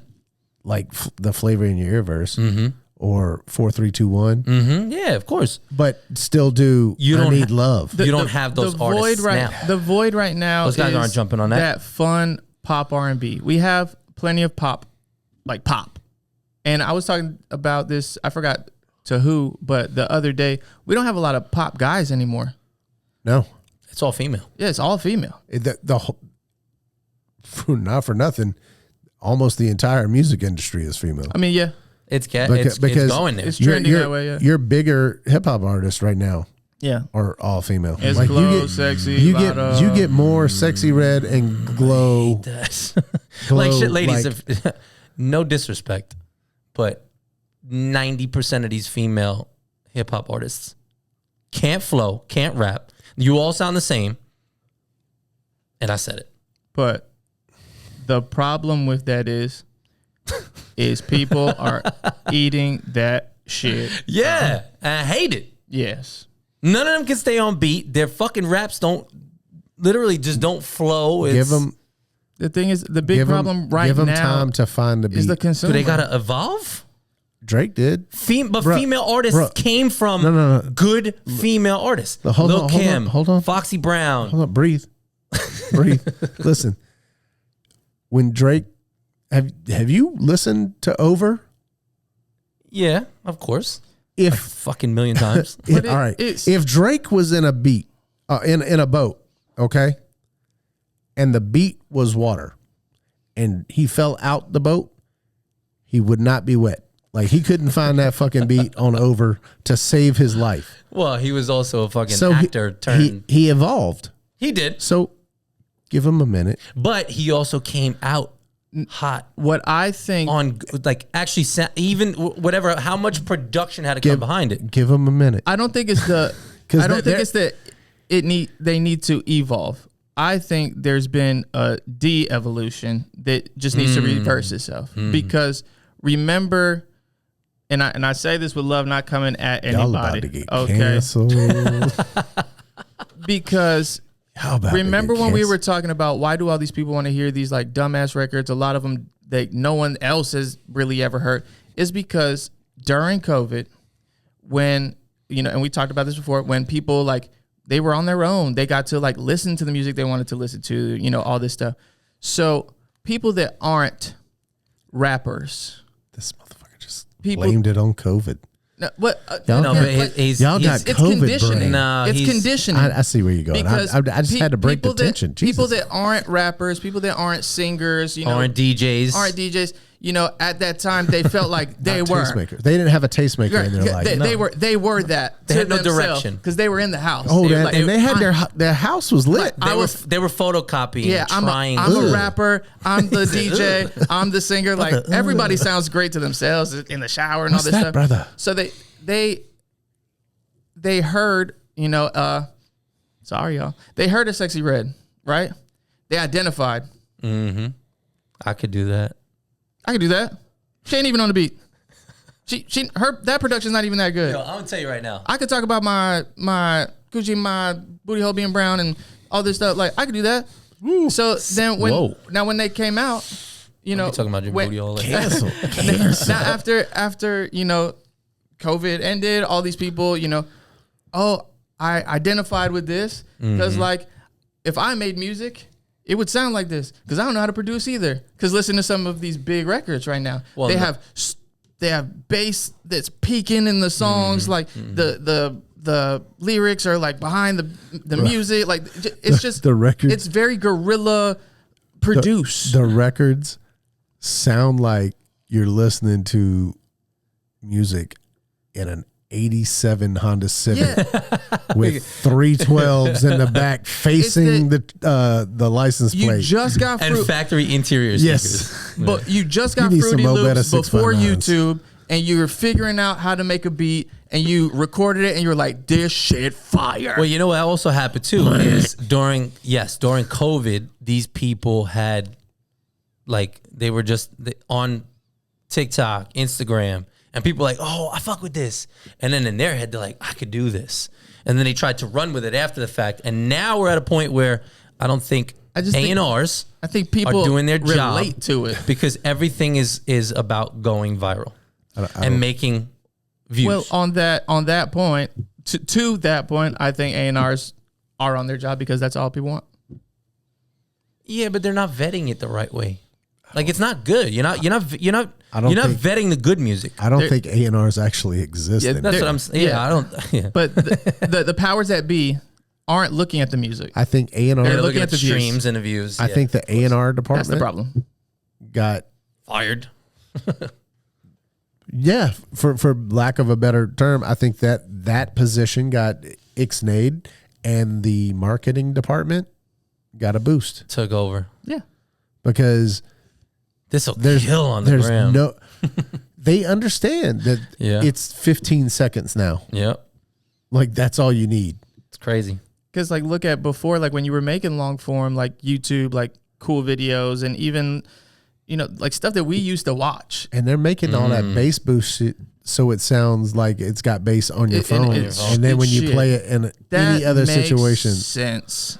I never thought about that. That makes sense. I just thought of it. That makes a lot. They're making the bass boost shit so it sounds like it's got bass on your phone. Actual subs, you're not hearing it when you're playing it through your phone. Like actual mix play it on an actual and system. then when you play it on the system, it's like Sounds like dog shit. But stop it. Stop it. Another PSA. Stop that shit. Yeah, because again, like also people used to make music, you know, for certain feelings, like and it was grandiose, you know, things like that. So like movies used to use this song for that, like it made you feel something. Like, ladies and gentlemen, can we take a moment to applaud grandiose Blanco's expanding vocabulary through this episode? Hey, listen, I am so proud of my man. He's been hooked on Grammarly. Shout to Grammarly. Shout out to Grammarly. Shout out to Spencer's Word of Day toilet paper. I'm sorry. I wiped my ass with facetious earlier. Ooh, facetious. Facetious. You were talking about you just mentioned a good thing about making people have like their feels. What's for you as a DJ? What's more satisfying, making people dance or making people have those feels with your music selection? Because both are obviously you get goosebumps from doing both. When you see that face of somebody in the crowd, what is more satisfying to me, or people like, is the feeling, the nostalgia. Yeah, I was gonna say the nostalgia. Oh shit, and you're singing along to this song, because to me, that's our essence. Yes, people express it in dancing because I'm so happy, I gotta move, whatever. But that to me is our essence. Shit is happening in the world. Shit was happening earlier. Shit was happening in the parking garage when that motherfucker wouldn't get out of your way and your card's not working to get the ticket. Yeah. Forget all. I just made you forget about all of that for this second. Yep. You went, oh, I've heard this in a second. Or like, oh, I remember, you know, when I broke up with my boyfriend in high school to this song, and you're like singing this song, or you're like there with your homegirls, and like just y'all's shit, and y'all are singing. Like the singing part to me is it makes me feel way better than 100%. The dancing. Do you part. like singing? 100%. No, I hate it. I hate it. But like didn't know that about you. That part to me like makes me feel so much better, because again, that is the essence of what we're doing. You know, it is a club, so club is dancing. People take out my happiness, this is my jam in dancing. But when you get them not dancing, feeling, and they're just feeling, and you can just see different. the feel, because sometimes you can't see it. But to that person, like, oh, this is my fucking jam back in, like that's internal. Or they're hitting their homie or their girl and they're hugging her. That's internal. But when you see them stop and sing their heart out, or you can like drop the music fader, and they're just going for it. That's not just feeling. Like, you know, what's my favorite word, bitch? Not that. But when you could take this thing, you could literally drop the fader out and have them sing the rest of the song. Continue to sing the hook. Yeah. That's like that's that the is fucking so feel. That's so good. I think for me it's both. Like I think it's an even split for me. Like when you could play something and people start like, when you can get someone off of the chair to start dancing, that's a whole different feel also, because it's like, now I got them grooving. Yeah. You know? And then you hit like you said, the feels where you get somebody singing. I think for me, it's a 50-50 split. I don't think I can go one way or the other. What about you, Red? It's definitely a split for me. I understand. Y'all so political. No. It's I definitely like, I understand like that emotional connection, because I've always looked at Nightlife as I don't know, this goes an escape. Yeah, I mean, it's music therapy. It is an escape. But like, therapy. It's music therapy. If you look at a Nightlife as a medical type situation, right? Your DJ is your therapist. Your bartender is your pharmacist. And the bouncers are the orderlies. Right? The orderlies. Because we're all supposed to work together to ensure you have a safe, fun-filled night that helps you leave all your shit. We help you feel better in here. Yeah. In the back. It helps you leave all your shit at the door. You know what I'm saying? A lot of people experience that through dancing. Some people need that emotional connection with the music. Yeah. Some people need to be overly medicated. But not on the person, for you. For me, I enjoy watching I need the energy from the dancers, and I enjoy seeing the reaction from the people that take it over, like, emotionally, because a lot of times people's emotional reaction is to just start dancing, like pulling that person off the chair. Yeah. So that's why it has to be a split. Express it that way, but that's why it has to be. Your expression is singing. I get it. I see the dancing. Karaoke with Blanco showing up at a place near you. Hey, you would crush that. By the way, if y'all want, anybody want to do karaoke, I'm open to it. Y'all could you imagine Blanco hosting an R&B karaoke night? That shit would be fire. I seen him do it at R&B party. The verses. Oh, when I did the verses with Glory, that was fun. That shit was fire. Oh. Ren, we've had this conversation about posting routines, right? Yeah. And then getting jacked. So you guys know the DJ Nick Spinelli? He's a big wedding DJ. He's all over the gram. The guy does a phenomenal job of really putting himself out there and getting content and doing all that stuff. He's probably one of the two most well-known wedding DJs 100%. I can think of. Like 100%. him and Jason Janai. I was going to say Jason. Jason Janai he's on top. Production-wise. The markets that they're in are 100% for that. Yeah, in the market here, I think, like production-wise, we're not on the same level. DJ Marty. I'm saying like Marty pulls up, like, that dude has. He's got some stuff. He's got some stuff. Because we can do it. I think down here the couples are not on the production. No. They are. There's a different. So there's tiers to this. Listen, the wedding shit. Red said, "Speak what you know. You're not in that lane yet. You're not on that level. They're not calling you for that shit." There are definitely weddings in our area that have that level. I don't see them as often though, because I do see them. They're not as like that a Jersey wedding is going to be. They're not as often. Way over the top, compared to a wedding here. Yeah, no, 100%, because that's what the market dictates, right? That's all I'm saying, Red. You didn't have to come for me in my level of wedding DJ-ness. Yeah, but no. To my point, I'm just saying, like. I saw him talk on an interview on a podcast, and he was talking about how he was at a point with his social media that he wasn't posting his routines because people were basically fucking swag jagging his shit. Yeah. And he would turn around, someone would be posting the same thing he did on his video, and he's like, the fuck? And then he would start to get some notoriety, but then it's like, he was like, fuck that, I'm not posting my shit anymore, because you're just taking it, posting it, and you're writing like, shout to Nick Spinelli, da da da. And some people don't even do that shit. Right. And you and I have had this conversation because we've seen routines, and you're like, God damn it, I do that shit all the time. I've been doing it for months. Right. And then it pops up virally. But the thing is, because I think that you have to put it out. Right? Like if that's your thing, like you're making content and you're putting routines out or thinking about putting a routine out. Yep. Do it.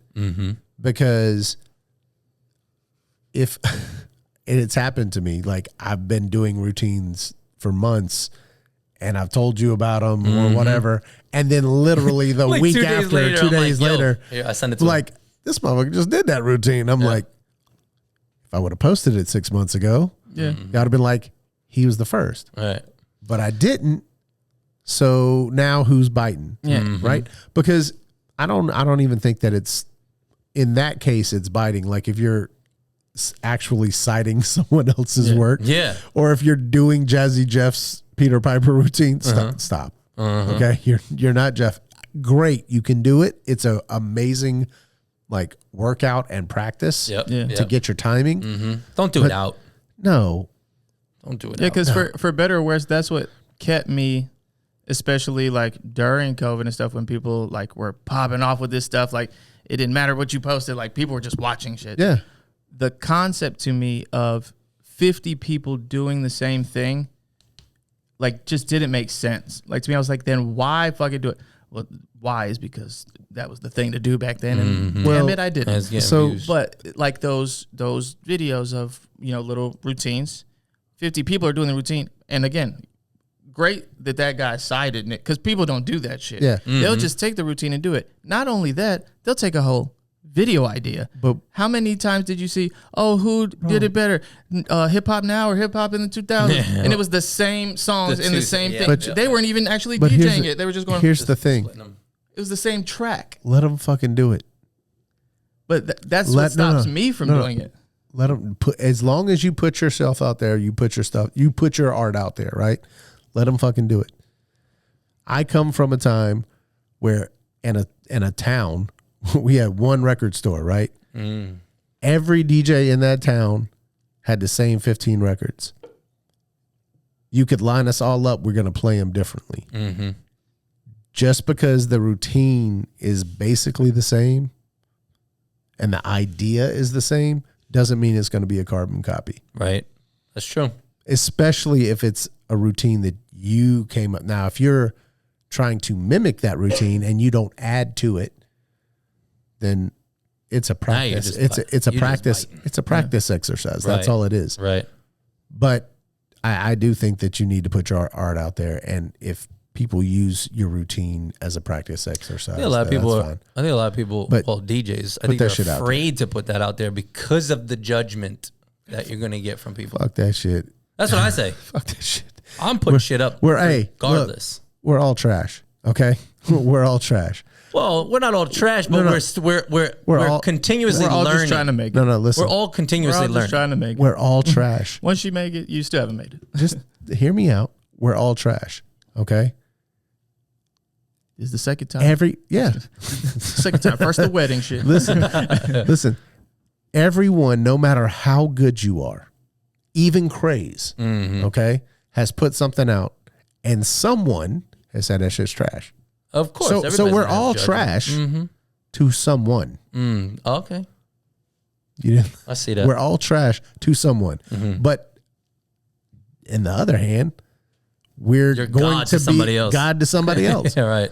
You know? And how you feel about yourself, other people's reaction to you shouldn't matter. No. Because in your own head, you're dope. You're dope. That's it. And as long as you feel good about what you're putting out, put it out. Well, even if you don't feel good, like show people you're human. You know, because people are afraid to show flaws. Yeah. That's why live mixes are dope. The fucking best. Yeah, and there are people that listen to you and they may not like tell you all the time, but you're their like guy. Yeah. Like, because like, and their best friend might think you're trash. Yeah, and like see what I'm saying? Like one of my good friends, you know, he came up DJing after me. His name is DJ K Mill. Shout out DJ K Mill. Love you, bro. You are smashing this thing. He used to come watch me and my homeboy DJ BZ Beats, you too, bro, and DJ False ID when we used to be at Reddit 28 back in the day. Kid pulled up with a pen and paper. Used to sit, watch what we were doing, ask us questions, study. Now this guy, he might be able to cut better than me. This guy can scratch his ass off. His musical taste, great. From New York, he has that like old school New York vibe to him as well. And he is always like putting on for somebody.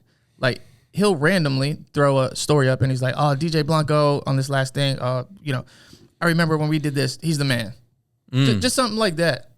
One, people don't do that shit because they are too cool to do that shit. They're also afraid of people taking their shine. But go ahead. And he does that all the time. And I'll see it randomly. And you know how good that makes me feel? Because a lot of times, just like what I said with this, I'm like, people are going to think I'm shit. Hey. People, like, no one gives a fuck. Like, no one's told me in 2 weeks that they liked what I did. Blanco, you know why he does that? Because you made him feel that good when he would show up with a pen and paper. Right. You didn't clown him and I would hope so. And I would hope that I always do that. It was how you acted that set him up. Because he put a post, like some big DJ put I don't know if he's a big DJ, but it's a big account. He had put up like, "Hey, like who's the best DJ in your city? This is the best, you know, DJ challenge." And I thought this was gonna be like a challenge, and it was literally just a thing like just shout somebody out. Like shout somebody out. And he like put like a list of people on there, added you on, and added me on there, and I was like, that's crazy because you think no one is checking for you, and someone's thinking about you always. That's and on the other side, make sure that you're always carrying yourself a certain way because someone is always looking. Facts. Yes. Like even when you think no one's thinking about you, no one's looking, someone is looking. Someone is thinking about you. How you treat people will come back. It matters. And Law it of gets attraction. And it gets around. Not how you treated him and then he's gonna come back at you or not say anything. How you treated him and the people that he knows, and he's like, man, that guy sucks. Like he terrible. He treated me like shit. He didn't talk to me. He was me mugging me, whatever. Now the 5 people he talked to have that same already preconceived notion about you. Yep. So like, and that's hard to get over. and it's hard to get over because it's already there, That's facts. and they fuck with him. So they're going to believe him first. They're going to come at you with a grain of salt. So even if you were super pleasant, they'd be like, what's this person want? And you were being perfectly pleasant. Yeah. So like, You might have just had a bad day. so just remember, someone's always watching, someone's always thinking about you. So, we always give advice and it's always harder to take your own advice, even if you come up with a nugget. So like for me, it's hard for me to like sit down and put something out because, consumption is the killer of progression. So like I'll see 50 things and I'm just like, why do I need to put it out? They've already done it. They've done it. Just do it. Because again, they may not have seen that person. They're not looking at that person, but somebody's looking for you and somebody's looking at you. And the way you do it is probably going to be a little different. Yeah, it's probably going to be, maybe better, maybe worse, but different. So and again, try it. I'm talking to myself here. You know what I'm saying? Yeah. And again, remember, you're trash to somebody, and a god to somebody else. Yeah, you're gold to somebody. So it like roll the dice. Yeah, because again, if you never run the route, you're never going to catch the ball. Chances are more people are going to think it's dope than think it's trash. Yeah, but you're always going to have a hater. And since we were talking about acronyms, when I used to teach at With These Hands DJ Academy, I told my students, everyone has haters, right? Haters is also an acronym. Having animosity towards everyone reaching success. Hey, yo.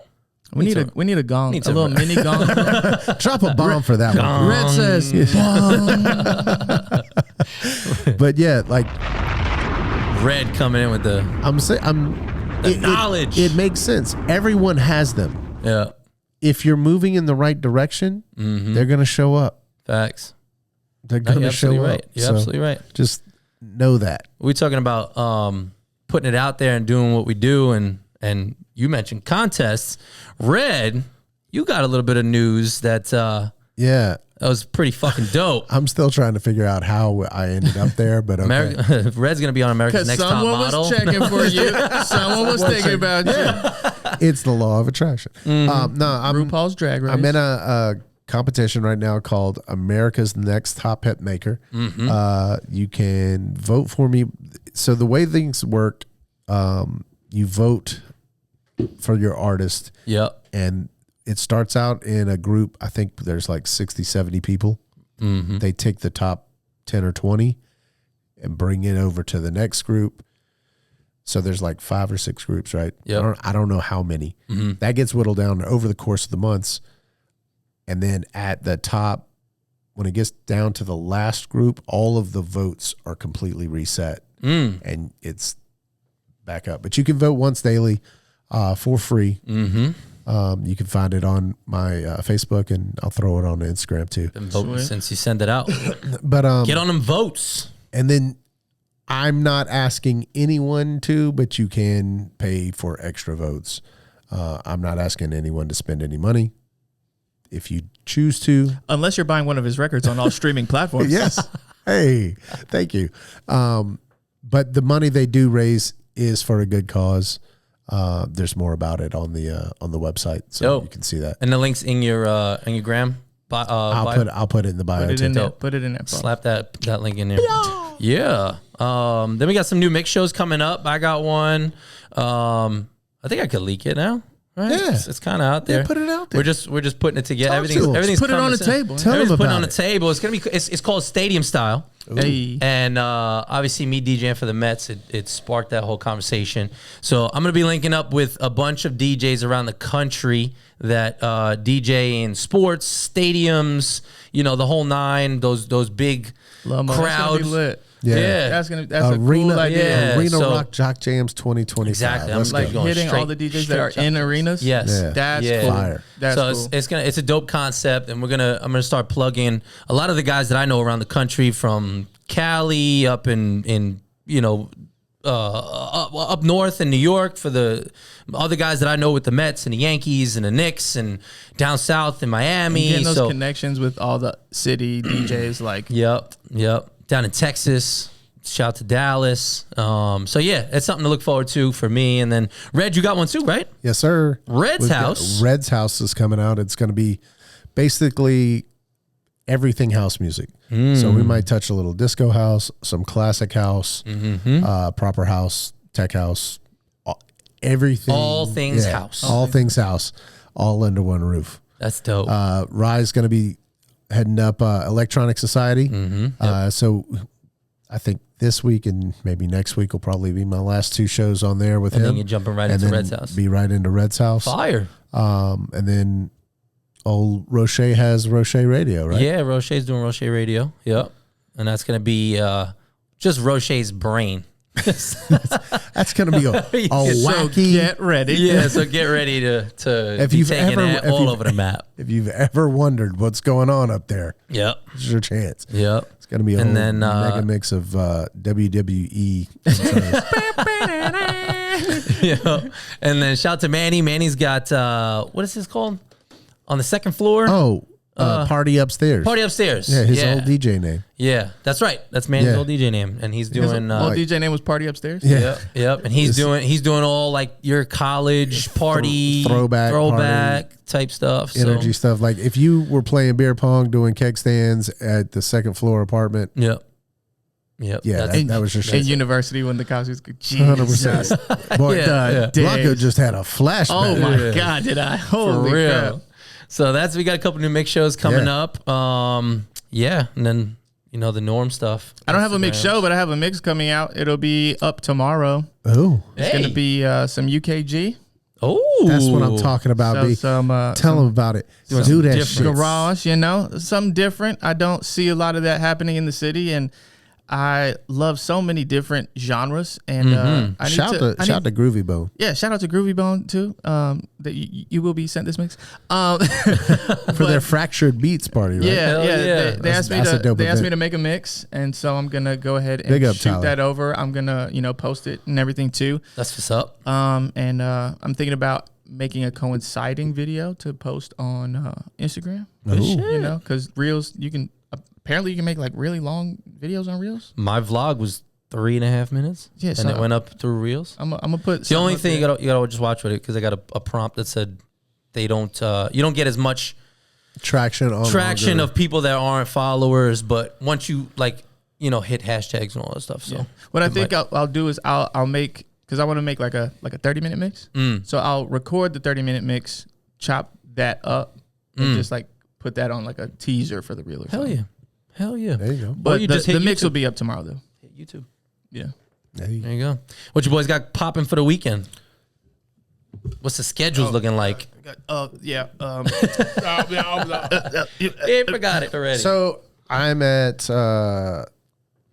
foreplay Thursdays at RSVP tomorrow night. Okay. I am on at 12 to 1.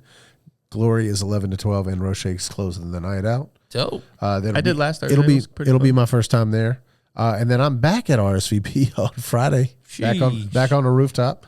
Dope. I've got Graham Street Saturday 2 to 7. I'm guessing there's a soccer game. 2 to 7 Graham Street Saturday. Yeah, Possibly. I know there's a bar crawl. maybe that's it. Sycamore Saturday I night. think it's the Pride crawl. Sycamore Saturday night, Oh yeah. and then we all know what that means. Yeah. Men's I'm club. at Men's Club Men's 2 to Club. 4. shaking them titties. Red will be shaking. Yo, He's got custom booby tassels coming in, man.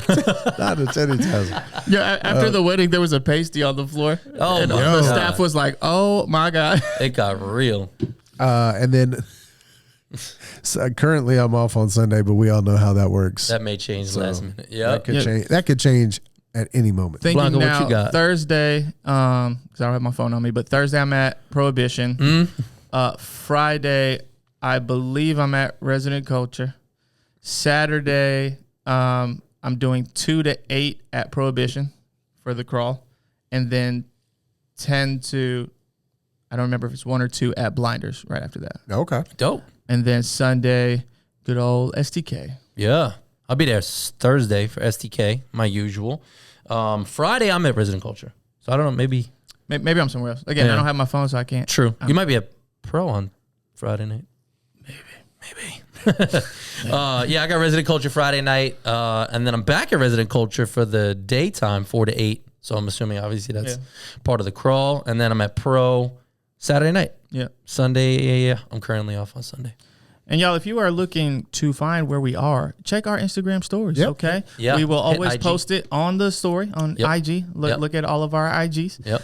And look at the Radical Grove page. Radical Grove page, where it's a list of all of us. So if Full you rundown. didn't catch us, Blanco. you can look there and see them all. Blanco, what is your IG? My IG is the DJ Blanco, Blanco, porque yo soy el Blanquito. Lomo? ¿Qué pasó? You catch me on there, DJ Lomo, spelled out Deejay. Yeah. LOMO. Lomo, if you don't know how to spell Lomo. And I'm at the DJ Red, and obviously you can find us at Radical Grove. Facts. Is that RED? No, I'm saying. Yeah, 1D. One D. DJ Rojo. Yeah, man. Yeah. I think that's it, boys. Hey. We out? It's been a hell of a show. Yeah. You guys know me, Lomo, my man Blanco, Yes, sir. my brother Red, Hey, yo. and we'll be back here same time, same place next week. Parliament Podcast, Radical Grove, ECE, right here in the place to be. And that's it. And we out. That's it. That's it. Smack that shit.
Let's go.